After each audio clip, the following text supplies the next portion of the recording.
Very good afternoon to you all and welcome to this, our latest programme of William Barnes readings, entitled appropriately, with the sun out, A Dorset Spring, through the words of William Barnes. So we've got the weather to go with the readings. Lovely. Very special welcome. We're not sure if Charlotte's there across the water in Boston, but if she is, then we obviously give her a great welcome. Yeah. We also welcome, of course, Bill Jenkinson and Mary Stuck, who are joining us again from Beckley in Oxfordshire, and who were with us back in January when we shared an evening of readings with the Beckley Area Community Benefit Society. So thanks to everyone for producing and recording today, and of course to all our members who've joined us for supporting us in what we think at the moment is the best way of keeping in contact during these unprecedented times. So welcome to everyone. We're going to start our programme with Sue Lofthouse. Right, thank you very much, Brian. And this, we know William Barnes so well because of his dialect poetry, but he did also write poetry in standard English. And I think Brian must be breaking us in gently with this one. William Barnes in standard English, and his poem is, leave it small like this. And the poem is called Spring. Since now the springtide sun has come from Yule to June through half his way, let larks rise high and not be dumb, but sing aloud their lively lay. While clouds oft sink as soft as wool, while glare the shaking holly leaves and window glass below dry eaves, and streams all bright in pool by pool. Come spring's clear skies with butterflies. See how along the road's dry stone the trampled dust now loosely lies, but when a cloud of it blows by whirling wind against your eyes. See how the busy rooks all fly to build their nests with stick by stick, and wind blows elder sprays in thick but leafless bushes rattle dry. Come spring's clear skies with butterflies and birds on wing. And where the snowdrop lately died in yonder orchard's chilly sod, among the fallen moss now dried, the daffodils begin to nod, and in the mead where yet is found the tawny core of last year's rick, the milch cows linger still and thick, where orts bestrew the pale green ground. Come spring's clear skies with butterflies and birds on wing to fly and sing. There on the slope within the copse but lately felled, the ground is bare, though many a tree with naked tops rise lofty into sunny air. And there now blows the celandine, and there the primrose soon will bloom, and there the cuckoo soon will shine, unless she seek to sing in gloom. Come spring's clear skies with butterflies and birds on wing to fly and sing. Come hopeful spring. Thank you very much indeed, Sue. Thank you. My first contribution is a poem called Our Father's Works. And here I can imagine William Barnes walking through the countryside and imagining all the work and toil from past generations to shape and build his world, the Dorset countryside. It's a wonderful example of the fact that he took nothing for granted. Our Father's Works. I'd a think as I'd a tread these paths wi' elms overhead, a climbing slowly up from bridge by easy steps to broad ridge, that all these roads that we'd a bruise wi' horses' shoes or heavy loads, and hedges bands where trees enrolled arise and grow around the lands, be works that we've avowed a wrought by our forefathers' care and thought. They cleared we'll the count as one. ground for grass to take the place that bore the brimble brake, Oh, I and thought drain the you got pen both our where names. water spread, a lion dead, a bane to men, and built the mill where still the will to grind our mill below the hill, and turned the bridge we arches spread below a road for us to tread. Is there a chat bit They there? found a place where we would mid seek the gifts of grace Just from say week the to was week. very bad. And built we stood upon the hill a tower we still to call our own. We bells to use and make rejoice. We giant voice at our good news. Very bad. And lifted Our stones and reception beams to very bad keep here. the rain and cold from us asleep. Are we So not now, muted? mid none of us forget the pattern our forefathers set, that each be fain to undertake some work to make for others gain, that we mid leave more good to share, less ills to bear, less souls to grieve. And when our hands do fall to rest, it mid be from a work of blessed. Well, we come on now to a bit of sly coorten, and I guess the clue is in the title. So there's not a lot to say, except that this is a conversation between John and Fanny. Are you there, Fanny? I be here. Excellent. So here we go. Now, Fanny, 'tis too bad you teasin' maid. How late you be a come. Where have you stayed? How long you've made me wait about. I thought you weren't going to come again. I had a mind to go back home again. This isn't when you promised to come out. Now, 'tain't any good to make a row. Upon my word, I couldn't come till now. For I've been kept in all day by mother at work about one little job or t'other. And if you do want to go, though, don't you stay for me a minute longer, I do pray. I thought you would be out with Jimmy Blake. And why be out with ye, for goodness sake? You walked a Sunday evening, Wian, do you know? You went from church hitched up in his arm. But if I did, that weren't any harm. Look, that is something to take notice of. He took you round the middle of the stile and kissed you twice within the half a mile. Hey, at the stile, because I shouldn't fall, he took me hold out me down, that's all. And I can't see what very great mighty harm he could have done in lending me his arm. As for kissing me, well, if he did, I didn't ask him to, nor say he mid. And if he kissed me 3 times or a dozen, what harm were it? Why, isn't he my cousin?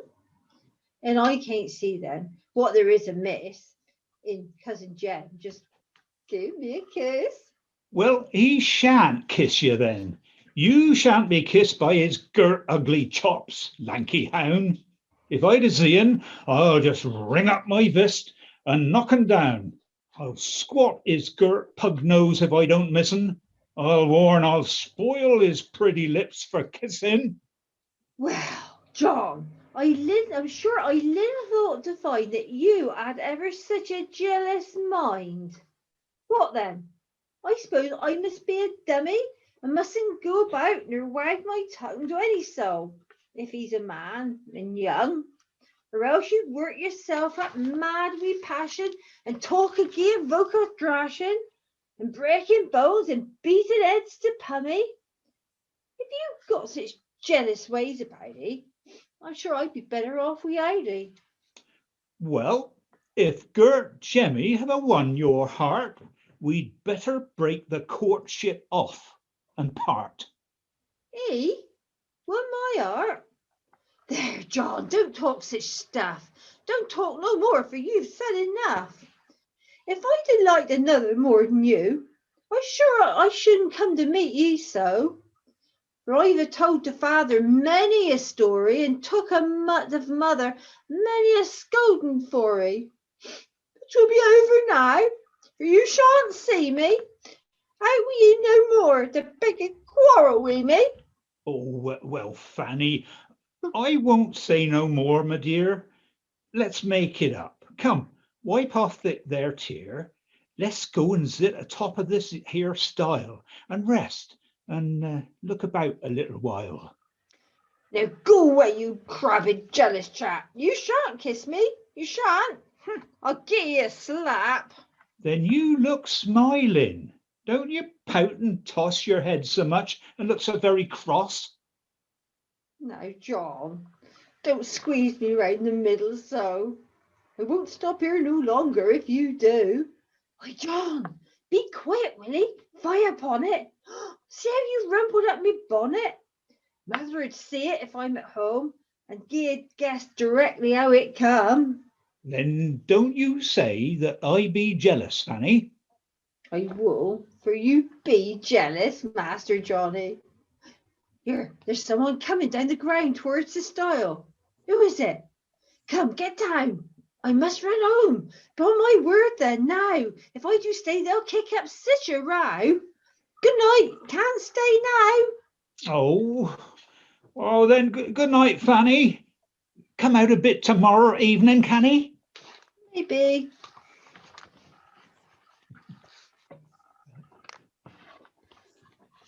Thanks, Joy and Rod, for your lovely, sly reading. I'm going to read my poem Fieldwork, which comes from my love for William Barnes's dialect poetry and all its fun, as you've just illustrated. I wondered how I could possibly respond to this until I went for a walk with my wife, Sandy, through the fields around the Oxfordshire village of Ashdown in the Chilterns. It's one of a number of ancient settlements, even by William Barnes's standards, set in a beautiful landscape, and their dialect seemed all around us, although I had to do some research later on to find the words I wanted to use. Near the beginning of our walk, on leaving the church, which was shut, we crossed the line of the old London Way, where a young princess, the future Queen Elizabeth I of Armada fame, had travelled in 1554. And she was being taken by a rather grumpy official called Bedingfield to be banished in Woodstock.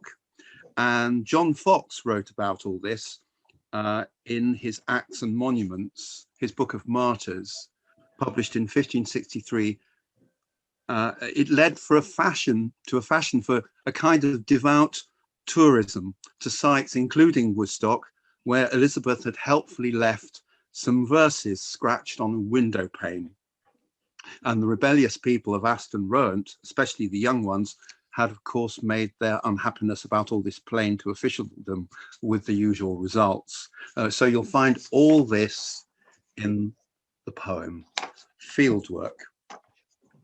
The door of St. Peter and Paul was locked. No way in. We went on. We walked down a lane where a clear stream rippled along on our right. How bist thee this morning? Better. How bist thee?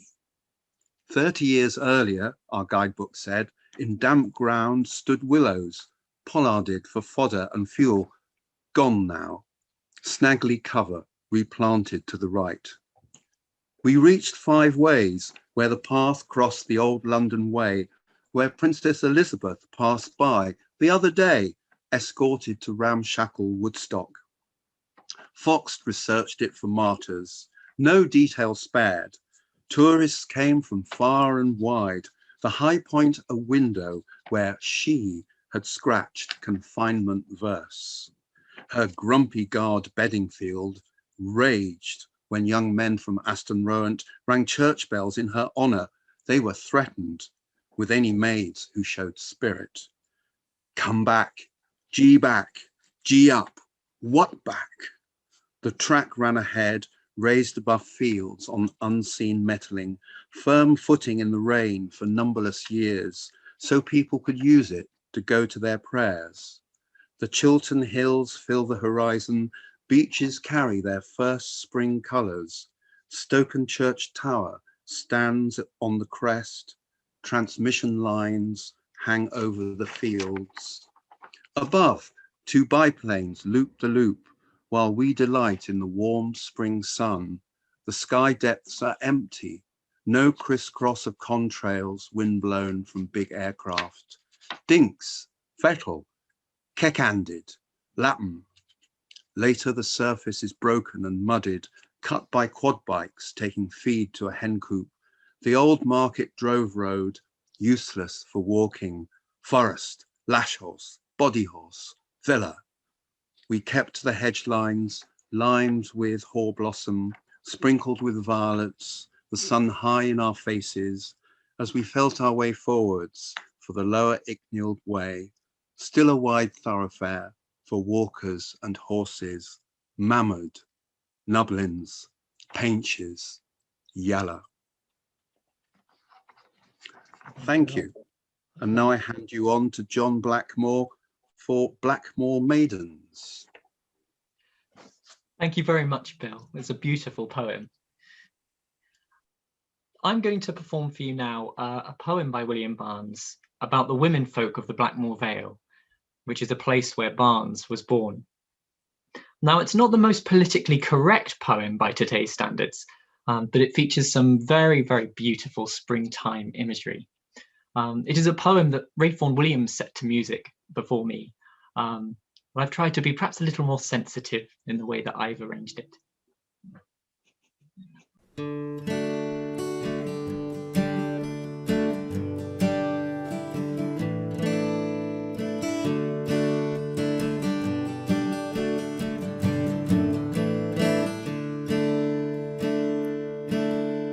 The primrose in the shade do blow, the cows slip in the sun. The thyme upon the down do grow, the clot where streams do run. And where do pretty maidens grow and blow, but where the tower do rise among the brick and tons in Blackmore by the Stour. If you could see their comely gait and pretty faces smiles, a tripping on so light a weight and stepping off the stiles, a going to church's bells do swing and ring within the tower. You'd own the pretty maiden's place is Blackmore by the Stour.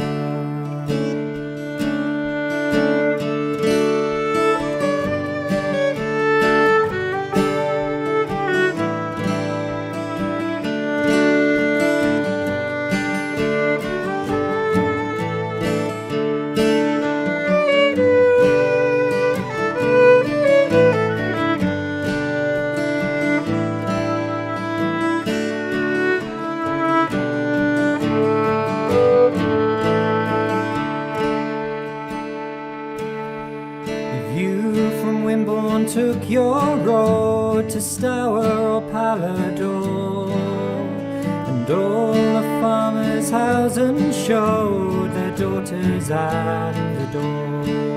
You cried to bachelors at home, here come within an hour. You'll find 10 maidens to your mind in Blackmore by the Stour. If you looked within their door to see 'em in their place, they're doing housework up before their smiling mother's face, you'd cry why if a man would wive and thrive without a dower, then let him looking out a wife in Blackmore by the Stour. As I upon my road did pass a schoolhouse back in May, there out upon the beaten grass were maidens at their play. And as the pretty souls did twirl and smile, I cried the flower, of beauty then is still in bud in Blackmore by the star. Oh, beauty then is still in bud in Blackmore by the star.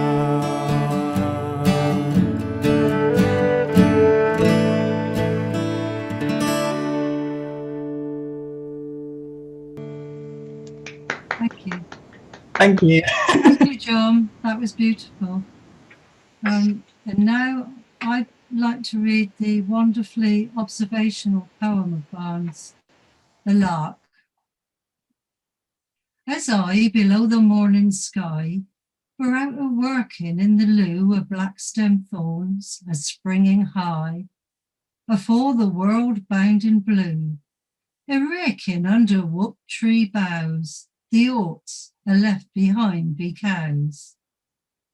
Above the grey-growed thistle rings and daisy buds, the lark in flight did sing aloft wi' flapping wings, though more in hearing than in sight. The while my boys in playful mirth did run till they were out of breath. Then wi' hand be shaded eyes, a stopping still as he did run, looked up to see the lark arise, as singing to the high-gone sun. The while his brother looked below for what the ground mid have to show. So did watch above his head the bird his hands could never take, and below where he did tread found out the nest within the brake. But ags be only once a found, and uncaught larks again mid-sound. Now I'd like to hand over to Tim. Right, thank you very much, Devina. So I'm going to read the Girt Woak Tree that's in the Dell. And this is a lovely poem from Barnes's first collection. And we do find, you know, when we come to put together programs of readings of Barnes, that we're always drawn to the first collection because of just the sheer quality of the poems in there, and the fact that they just kind of really encapsulate Dorset in a way that I think the later ones maybe don't in quite the same way. So this poem is about a Girt Woak Tree.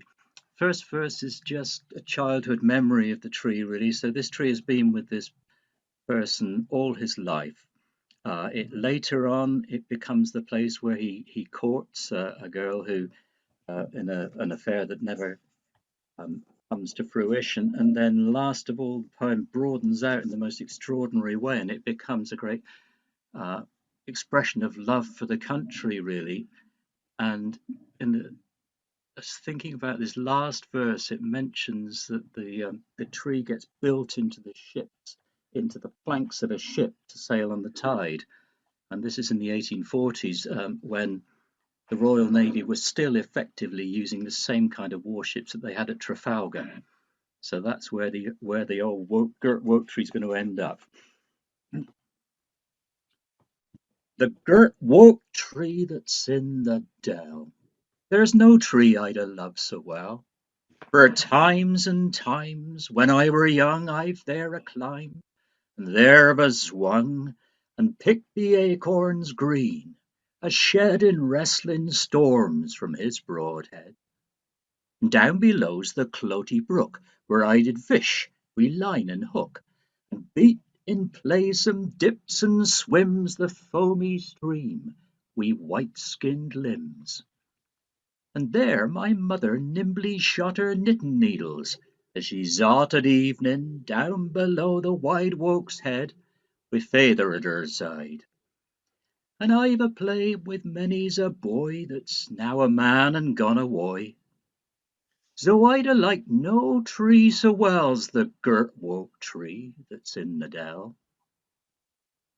And there, in later years, I rode with the poor maid I fondly loved, the maid too fair to die so soon, When evening twilight or the moon cast light enough within the place to show the smiles upon her face, wi' eyes so clear's the glassy pool, and lips and cheeks so soft as wool, there, hand in hand, wi' bosoms warm, we love that burned but thought no harm, below the wide-boughed tree we passed the happy hours that went too fast.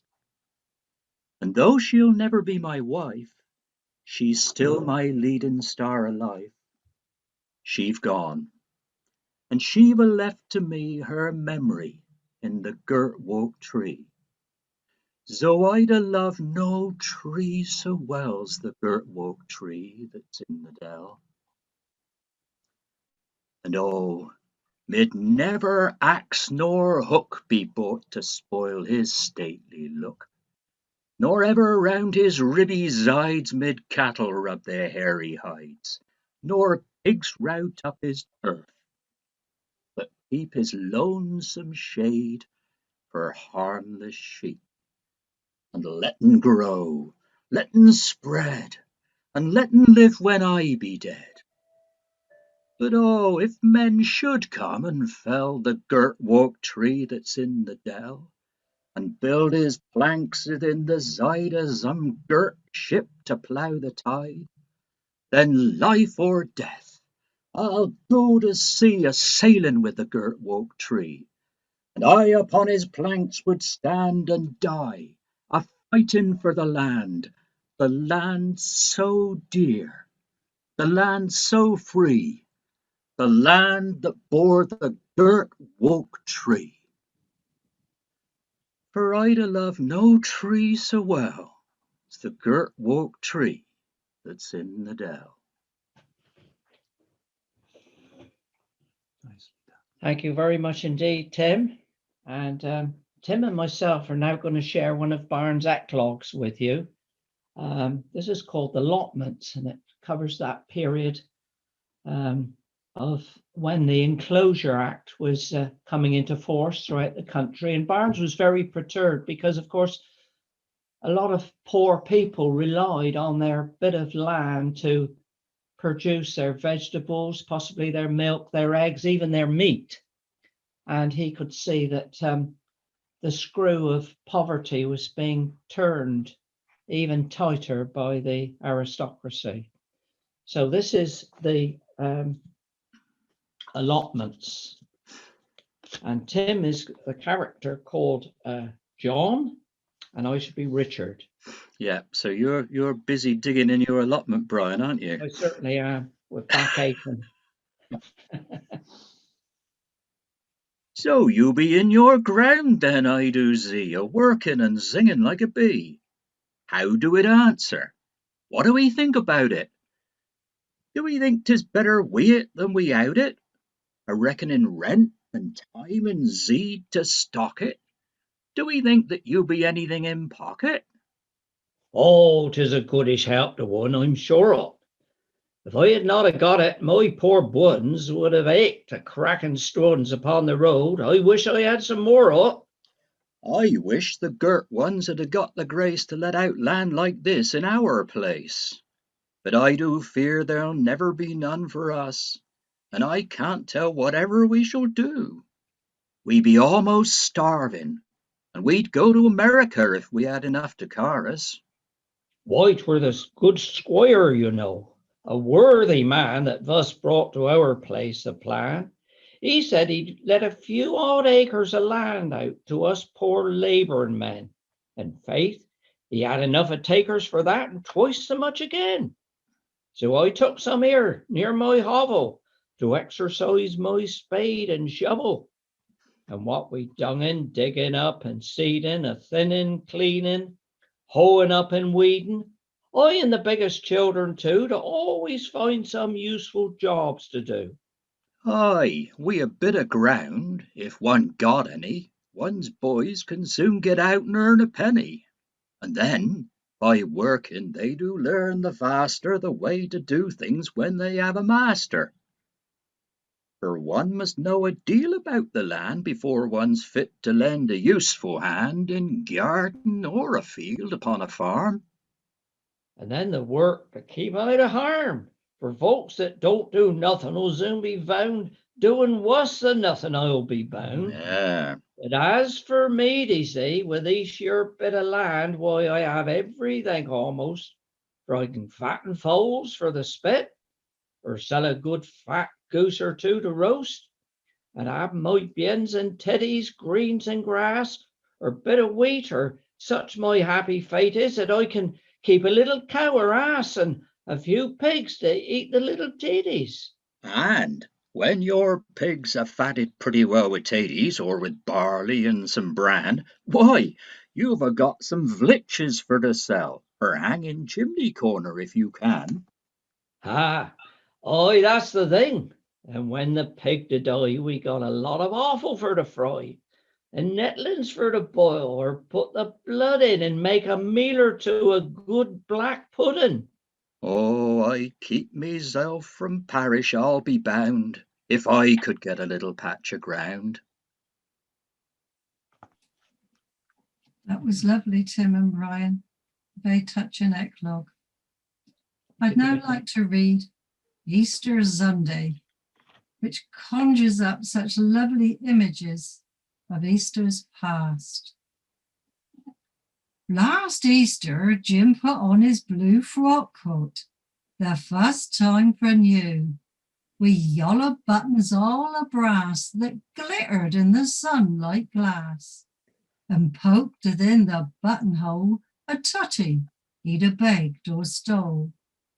A span new waistcoat too he wore, with yellow stripes all down the fore, and tied his breeches legs below the knee, wi' ribbons in a bow, and drode his kitty boots aside, and put his leggings on, and tied his shoes with strings 2 fingers wide, because 'twere Easter Zunday. And after morning church were out, he come back one, and strolled about all down the fields and through the lane, with Sister Kit and Cousin Jane, a turning proudly to their view his yellow breast and back aglow.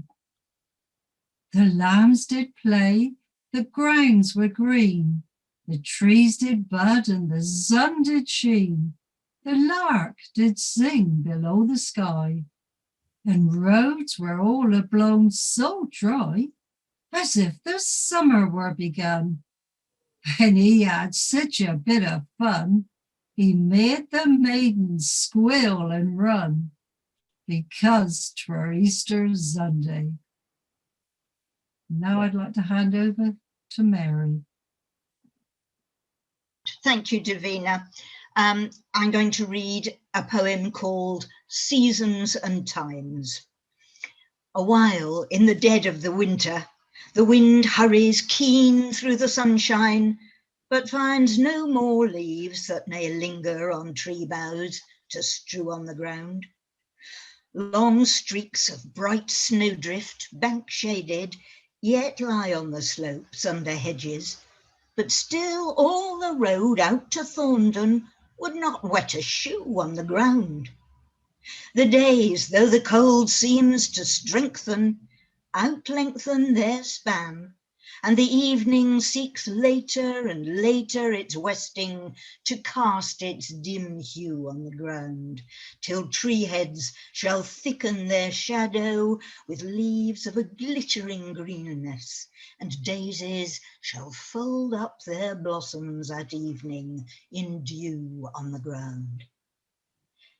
And then in the plum-warding garden or shadowy orchard, the houseman shall smile at his fruit, really blushing where sunheat shoots through on the ground. What season do you feel the fairest? The season of sowing or growing, or season of mowing and ripeness when hay may lie new on the ground? And like you the glittering morning, or short-shaded noon, or the coming of slant-lighted evening, or moonlight when footsteps are few on the ground. Thank you. Thank you, And Mary. now it's back to John to take us out in what I think is your customary way here. It is indeed. Thank you so much, Mary. What a beautiful poem.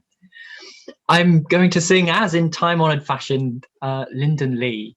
While you're on mute, please do feel free to sing along. I mean, that would be wonderful. I know that sounds sort of paradoxical and contradictory, but you know what I mean. Lovely to have you in sort of spirit along with me.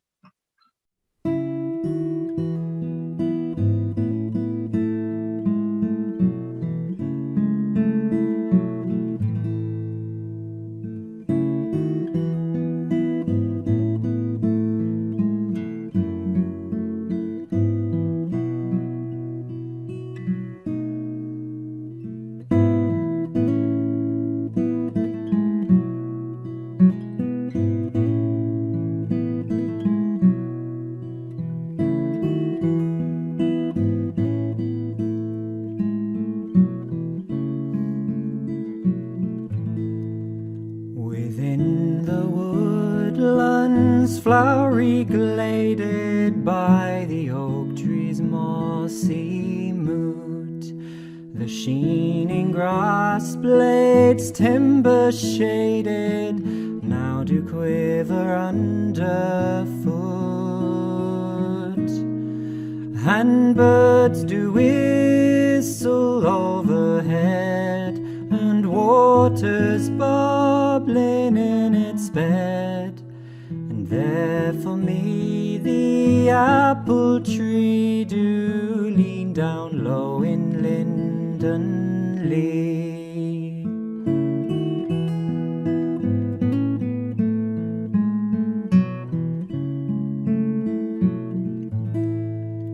When leaves that lately were a-springing now do fade within the copse, and painted birds do hush their singing up upon the timber tops,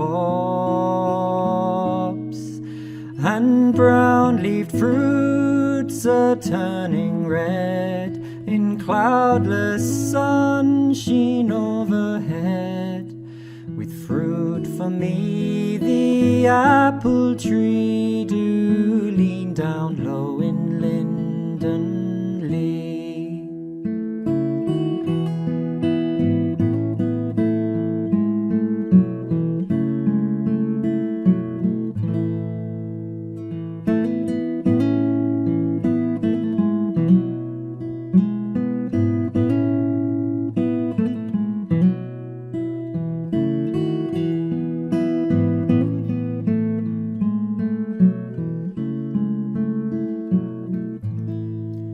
Let other folk make money faster in the air of dark-room towns. I don't dread a peevish master, though no man do heed my frowns. I be free to go abroad, or take again my homeward road, to where for me the apple tree do lean down low in Linden Lee.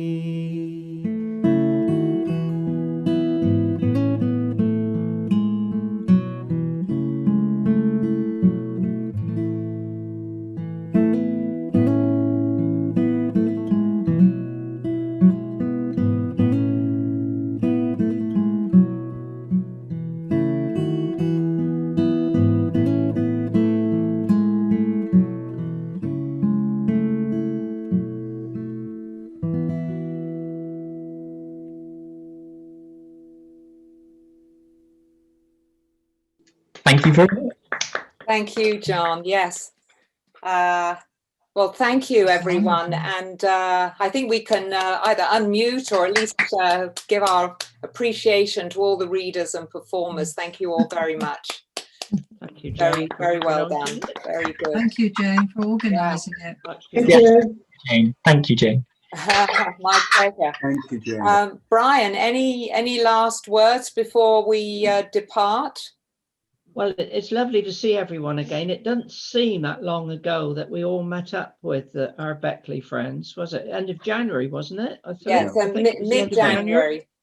And, yeah, and I think we've already had dialogue about this before, but we're hoping, while we're in the situation we're in, that we're going to hope to make this a regular feature on have a program of readings perhaps every other month or something like that we can share and enjoy together.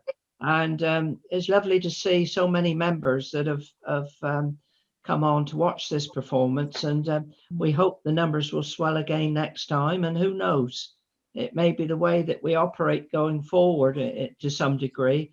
But it's just lovely to see so many familiar faces and have the support of fellow members and have been able to put on a program like this. So I thank each and every one of you. Thank you very much indeed. Thanks, Brian. Thank you, Brian. Yeah, thank you all very much for coming. Yes, lovely to see you. Yes. And we'll be in touch and see you again soon, we hope. Okay, take care. Bye-bye, everyone.